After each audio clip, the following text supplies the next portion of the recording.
नमस्कार, मी मनीषा. तुम्ही पाहत आहात एम न्यूज. महाराष्ट्रभर शोधूनही अभिषेक कळमकर सापडेना. आता पोलिसांचा हंटर चालणार.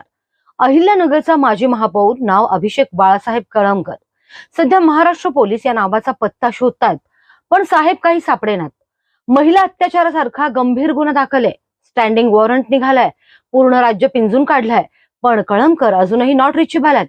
पण आता मात्र पोलिसांचा संयम सुटलाय आणि कोर्टानेही पोलिसांना ग्रीन सिग्नल दिलाय. आता कळमकर यांच्या घराबाहेर आणि शहराच्या चौकात चौकात एकच पाटी झळकणार, वॉन्टेड.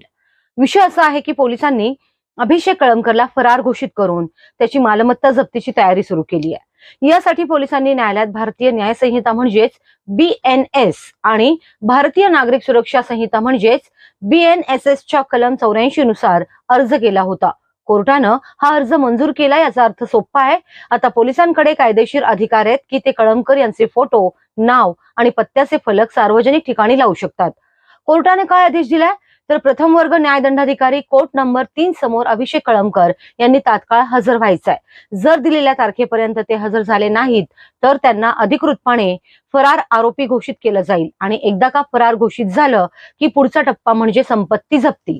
सावेडीतल्या त्यांच्या घरापासून ते मालमत्तेपर्यंत सगळीकडे जप्तीचा ससेमिरा मागे लागेल. आता तुम्हाला प्रश्न पडला असेल की हे कलम 84 नक्की आहे तरी काय? तर समजून घ्या, जेव्हा एखादा आरोपी जाणीवपूर्वक पोलिसांना गुंगारा देतो तेव्हा कोर्ट जाहीरनामा म्हणजेच प्रोक्लामेशन जारी करतं. हा जाहीरनामा आरोपीच्या घराच्या भिंतीवर, कोर्टाच्या नोटीस बोर्डवर आणि शहराच्या मुख्य भागात लावला जातो. या फलकावर आरोपीचा फोटो असतो, त्याने केलेल्या गुन्ह्याचा तपशील असतो आणि हजर राहण्याची तारीख दिलेली असते. थोडक्यात काय तर अहिल्यानगरच्या राजकारणातलं हे मोठं नाव आता कायद्याच्या कचाट्यात असं अडकलंय की पळायला जागा उरलेली नाही. एकीकडे पोलीस शोधतायत आणि दुसरीकडे जप्तीची टांगती तलवार आहे.